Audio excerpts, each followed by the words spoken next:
A big title change on last night's edition of AEW Dynamite on TBS was followed by a surprise debut that's got a lot of people talking, let's say that. A big announcement has been promised by Tony Khan for next week's episode of Dynamite. A new stable possibly formed on Dynamite as well last night. We have an update when it comes to the release date for the AEW console video game. Plus matches have been announced for Battle of the Belts. And we have an update on the AEW status of Jay White. All this and more in today's AEW news. Hey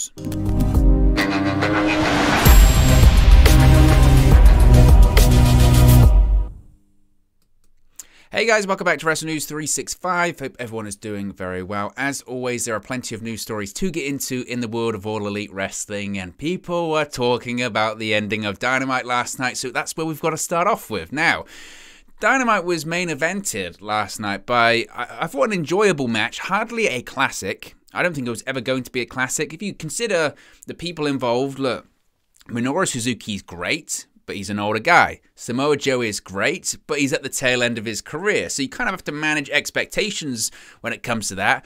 You know, they just beat the hell out of each other for 10, 12 minutes. It was fine. It was fine for what it was. But people are talking about what happened after it, so let's get into it. Last night's episode of Dynamite was capped off with a hard-hitting match between Samoa Joe and Minoru Suzuki for the Ring of Honor Television Championship.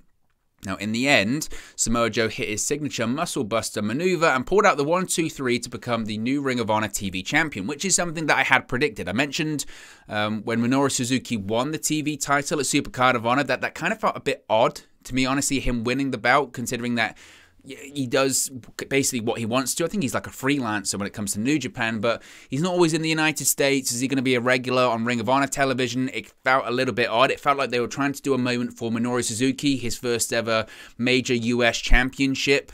But once the match was announced that he was going to be facing Samoa Joe, I thought, it looks like probably Joe's going to win that title, which he did.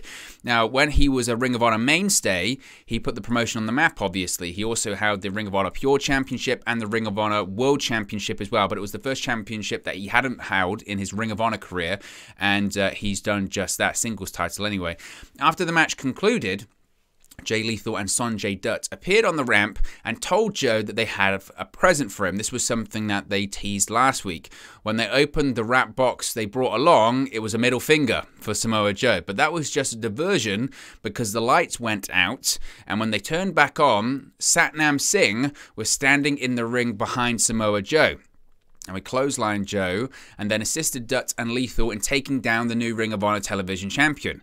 Joe tried to have one last effort to fight back, but Singh gave him a giant vice grip and Lethal hit his lethal injection to leave Joe laid out as the show finished, which you can see right there on the screen.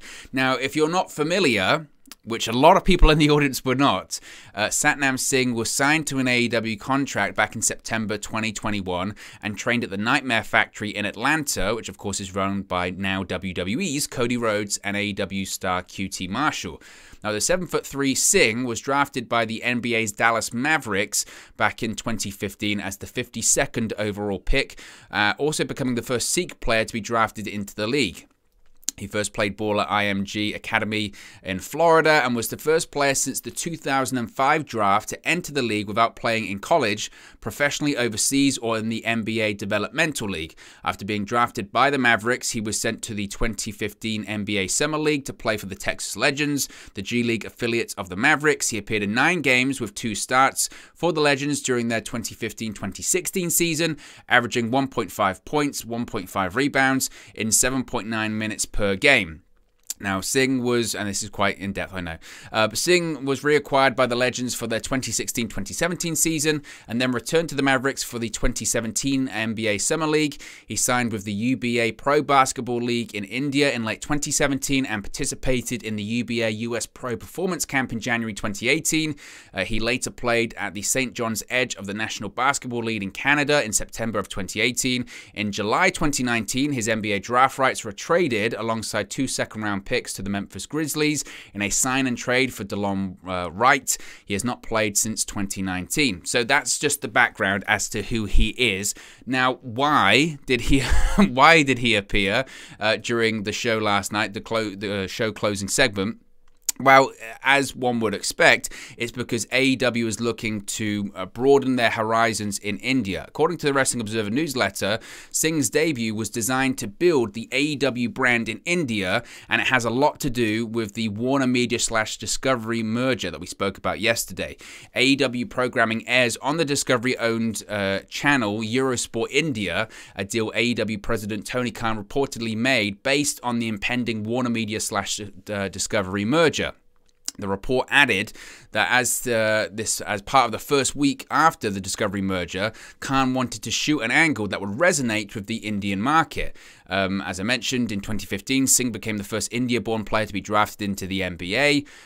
Furthermore, Satnam Singh will be managed by Sanjay Dutt, who gained notoriety in India many years ago when he wrestled for TNA. The report noted that both Singh and Dutt, quote, will be used to promote AEW on Eurosport India and pushed as a lead act in the promotion of the AEW brand in India. So that's the reason why he debuted at the end of Dynamite last night. So I have quite a few different perspectives, shall we say, on this one. My first one is, look, I get it. I really do. I can understand from AEW's perspective what they're trying to do and what they're trying to achieve here. At the end of the day, this is business, and when you've got big markets, the Indian market is huge. WWE, to this day, is still trying to properly penetrate that market. That's why Jinder Mahal became the WWE champion. That's why they had that, what was it called, Superstar Spectacle event last year, at the beginning of last year.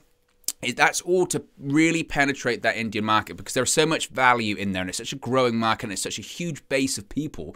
I think for myself, my channel, I think it's something like 5% of my viewers each month are based in India. They are such a passionate and rabid fan base for professional wrestling. They love it, and there is so much development there happening in the world of pro wrestling. So I can understand why AEW would do it. Obviously, not just Satnam Singh just being from India, but also the fact that he is well known in India for being the first Indian person that was drafted into the NBA, etc. So there is some notoriety there. There is some celebrity there as well. I can understand why they did it. It just didn't work. That's the main problem. I think that's the issue that I think a lot of people have with this last night on Dynamite wasn't what they did necessarily, because it makes sense from a business perspective and all that kind of stuff as an angle, it makes sense somewhat, but it was where it happened, when it happened, it just didn't work. And that crowd in New Orleans last night was red hot, red hot. For the entirety pretty much of the show, even for the main event. And it was, whilst it was a 2-hour show with a little bit of an overrun, it was a heavy wrestling show, which can sometimes lead to the crowd getting a bit tired. That's why you have the talking segments, is to kind of give the crowd a bit of a rest. But the crowd was into it. They were into everything. And again, the main event wasn't spectacular by any stretch of the imagination, but they were into it, especially how they started off with Suzuki and Joe just chopping the hell out of each other for 5 minutes and just beating the hell out of each other. They were into it, but this post-match angle just fell so flat. There were chants of "we don't know you" or "who are you" and all that kind of stuff, and that's happened in the past in AEW. I remember when the Dark Order debuted, they got the same reaction. I remember when the Blade and the Butcher made their debut and everyone was like, what's going on? I remember when Wardlow, right before Wardlow was paired with MJF, and they were doing those vignettes for Wardlow, and everyone was like, who's this guy? And that reaction happens, and sometimes it's slightly naive, because I'm sure most people in India probably did know who Satnam Singh was, and they were going, that's great, and all that kind of stuff. But, you know, the commentary, Tony Schiavone, bless him, tried to get it over, going, that's Satnam Singh, the NBA player, blah, blah, blah, and it just didn't work. And it just wasn't the angle to go off the air with, and it took the wind really out of the crowd. It took the heat out of the crowd. I just wasn't a fan of the lights going out and then coming back on. If you're going to do the lights out angle, which they do a lot in AEW anyway, if you're going to do the lights out and then coming back on kind of deal, it's kind of imperative that the crowd knows who the person is, because that's the pop. You know, that's the reason you do it. In reality, if they'd have just done Satnam Singh just, you know, charging down to the ring and attacking Joe, not saying it would have been a lot better, but it certainly would have been better than the lights going off and all that kind of stuff. That obviously he's a towering figure. He's 7'3". He is still, to me, just in those limited physical interactions he had with Joe, very green. Very green. All of the stuff he did didn't look like it hurt, which is madness considering he's a 7'3" guy. That's the problem, right? His clothesline looks soft. When he threw Joe into the steel steps, he didn't really throw him with any force. He just kind of, tossed him and all that kind of stuff. If you're a giant, my preference, make stuff look like it hurts. Look dominating. And it just didn't work. That was the problem. It just didn't work. I'm not sure it was the angle to go off the air with. Again, I can understand the logic behind it. I can understand the business perspective, and maybe Tony Khan and Warner Media and Discovery and all of the people involved will be thinking, yeah, maybe the angle didn't get over well last night, but there's still a lot of money to be made here and it doesn't really matter. It's an angle WWE would have done.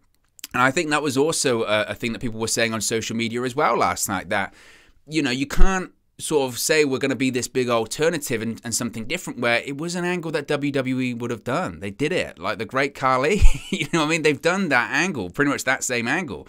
Even then, and that was the thing when the Great Khali made, and obviously there are comparisons being made because 7'3", India, all that kind of stuff. When the Great Khali made his debut on SmackDown, it was a SmackDown after, I want to say it was before Judgment Day, I think. But either way, it was around that period of time, right after WrestleMania 22. And the Great Khali just made his way down to the ring. Because it was at the time, that was it. Undertaker was feuding with Mark Henry. He was managed by Daivari, and then Daivari became the Great Khali's manager and all that kind of stuff. And just Great Khali just came down to the ring, just beat the hell out of the Undertaker.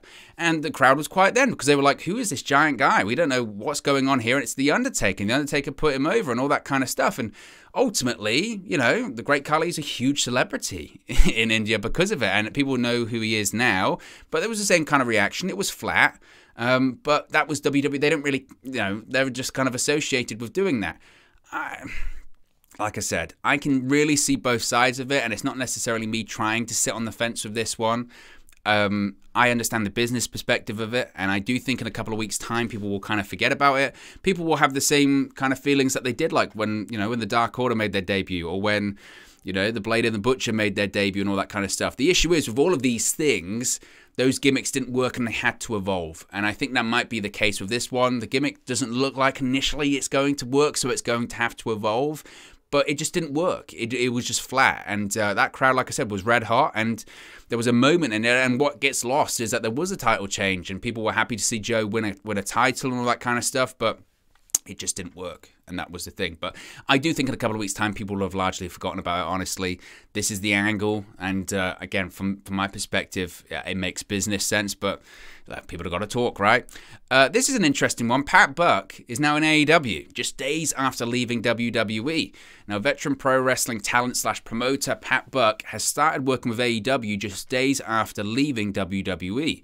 It was noted last week that Buck left WWE on the Monday after WrestleMania 38, telling officials he had achieved his goals of producing main events on the biggest show of the year with the 2 matches he produced at WrestleMania 38, and he now needed to refocus his energies on his family, something the current WWE schedule could not consistently afford him the ability to do. He left the company earlier that day and was not present for the Raw after WrestleMania. Now, obviously, he produced some significant matches at WrestleMania. He produced the main event, the WrestleMania main event between Roman Reigns and Brock Lesnar alongside Michael Hayes. He also produced the SmackDown Women's Championship match in which Charlotte Flair retained over Ronda Rousey. He later issued a statement confirming his departure on social media, thanking a lot of people. But in an update, PW Insider is reporting that Buck was backstage working last night's AEW Dynamite taping in New Orleans. Now, word going around Dynamite is that Buck has started with AEW as a producer. One source added that Buck was actually in attendance for last Wednesday's Dynamite taping from Boston, which came just 2 days after his departure, which is it's interesting. I saw a lot of people saying, he misled WWE and all that kind of stuff. I don't think that's particularly fair. He said that he was leaving WWE because he wanted to spend more time with his family. The AEW schedule is very light. It allows you to spend more time with your family or doing other things. It's 1 or 2 nights a week, at most 3. From my understanding, as a producer, and there are different types of producers in WWE. There are producers that just go to TVs, but there are a lot of producers that go to every event. They go to TVs and they also go to live events as well.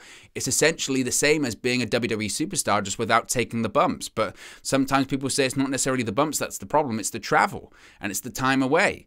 So I would assume that's probably the case there. He just decided, look, I just need a lighter schedule, and WWE can't afford that, and that's why I'm going to go to AEW. I will say, like I said when he left WWE, that he produced 2 of the lesser matches that weekend. Honestly, they were 2 of the most high-profile matches, but they were also 2 of the matches that fell pretty flat.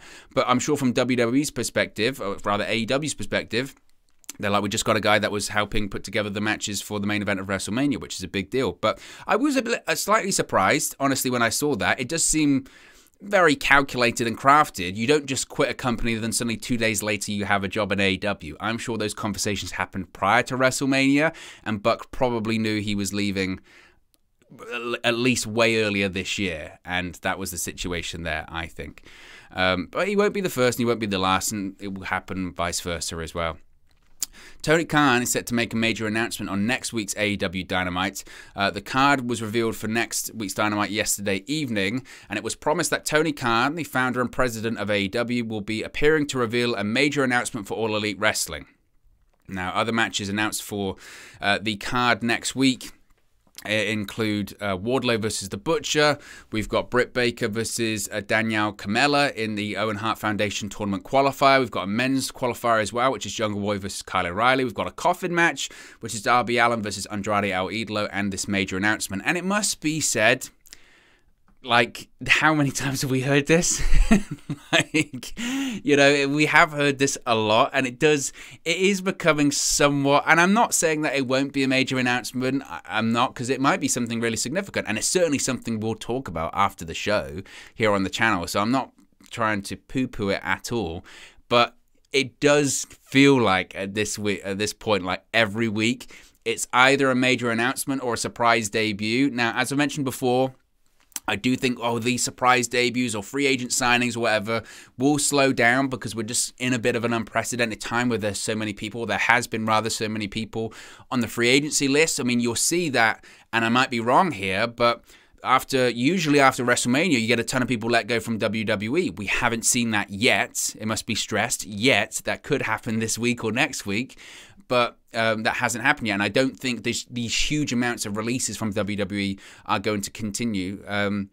So I don't think that'll be the case. But what this huge announcement will be, I have no idea. Who knows? Whether it will be this, a proposed UK show, whether it will be something to do with Ring of Honor. I would suggest it probably has something to do with Ring of Honor, honestly. I would think that's probably the case. He's said that he's been speaking to Warner Media about discussions about where Ring of Honor could lay or where it could air, or the television series or the pay-per-view, all that kind of stuff. I don't know. So it could be something to do with that. Look, last time Tony Khan was going to make that big announcement that ended up being his purchase of Ring of Honor. People thought it was going to be a streaming deal, and that could be the case as well. It could be something to do with the video game, which we'll talk about in a second also. So there are a couple of big things it could be, but if it's something not big, then people will just roll their eyes because we do hear it near enough every week. A new stable may have been formed last night on AEW Dynamite involving TBS champion Jade Cargill. It appears Red Velvet and Kira Hogan are now part of TBS champion Jade Cargill's baddie section stable. On this week's Dynamite, Velvet and Hogan were seated in the section of the crowd that the announcers referred to as the baddie section. For several weeks, Cargill has invited fans and wrestlers to send her pictures via social media to make their case to be part of her select invite-only group. We could have a female stable going on, which I guess we've got so many stables in AEW. Why not? Why not have a female stable? Like I said, we've got so many, so why not have that? But we'll wait and see with all that kind of stuff. Let's talk about the AEW video game. The game's been in development for a while. Obviously, games do take time, unfortunately, guys, especially from scratch games, not just doing the roster, etc. The AEW console video game may be released much earlier than originally expected. AEW first announced their video game back in, but no time, I think it was, 2020? I think it was announced, maybe late 2019 or 2020. Nevertheless, no time frame was provided. But now Fightful Select is reporting that there has been internal talk of the game being released in September of this year, but that is tentative, it must be said, and not official. It was noted that there is plenty of work to be done on the game, but the plan for some time has been to release this year, and that September was widely regarded as the target timeframe as of this week. And AEW source stressed that this is a tentative release date and there is a publisher involved. It was also said that fans can expect the game fairly soon if all goes well, but a lot of things can change between now and September. It was revealed back in mid-March that there will be a story mode for the game and that some of the AEW wrestlers were given input into the storylines. It was noted that several members of the Ukes team that helped create the popular Raw vs. SmackDown video games are also part of this story mode process, which games I played, and their storylines were great on that game, so that's quite exciting news. Now, while Ukes is known to be the developer of the AEW video game, no publisher has been announced, but this new report notes that a publisher is working with the AEW video game team. It's believed that once the publisher is confirmed, there will be more information released, such as a release date and other details. Now, Kenny Omega is said to be determined for the AEW video game to be a success, and word is that he understands how integral a great showing could be. The official AEW video game is scheduled to be released on PlayStation 5, PlayStation 4, Xbox Series X, S, and Xbox One.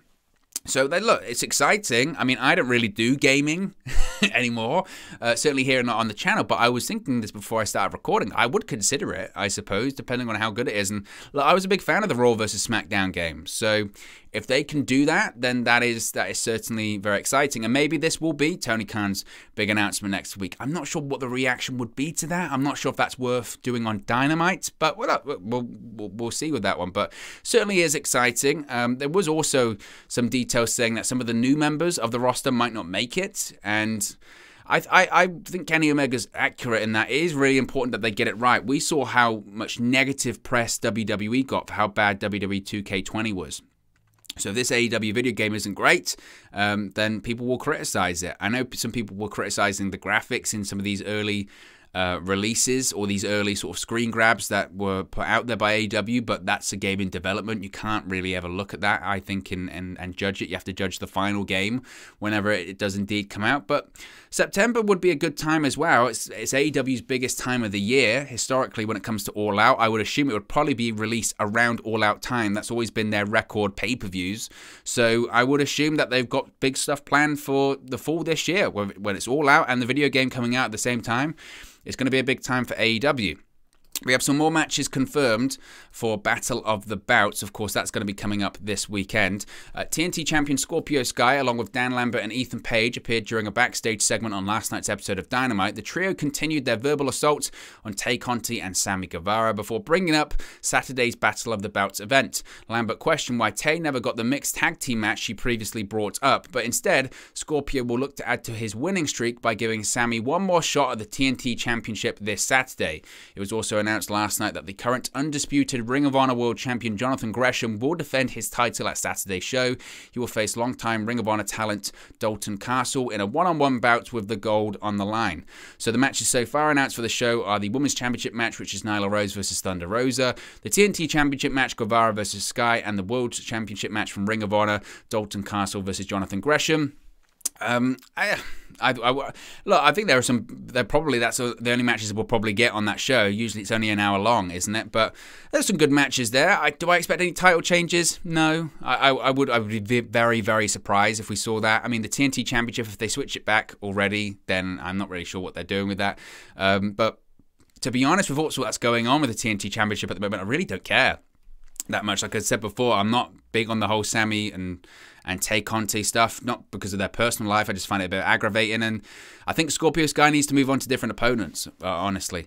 Finally, we have an update when it comes to Jay White, his status with AEW. Of course, he made a couple of appearances for AEW earlier this year, but New Japan Pro Wrestling star Jay White recently joined the sessions with Renee Paquette to talk about his recent experience in AEW and whether or not he is signed with the company. He said, quote, "I didn't sign with them or anything like that. I'm still with New Japan, but luckily I have a fair bit of freedom where I can go and do what I want to so to speak. I thought it was kind of known. There was never one of those sweet graphics put out with me, so it's not happening." So I mean, people that were saying, "Oh, is he signed with AEW?" No.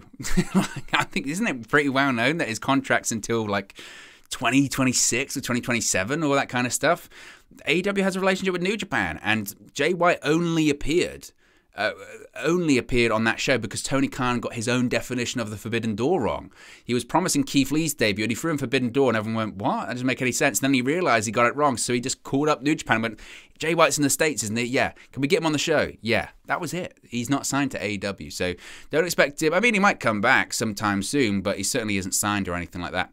Anyway, guys, let me know your thoughts on today's AEW news stories in the comment section below. Be sure to like and subscribe to Wrestle News 365, and I'll speak to you again very, very soon.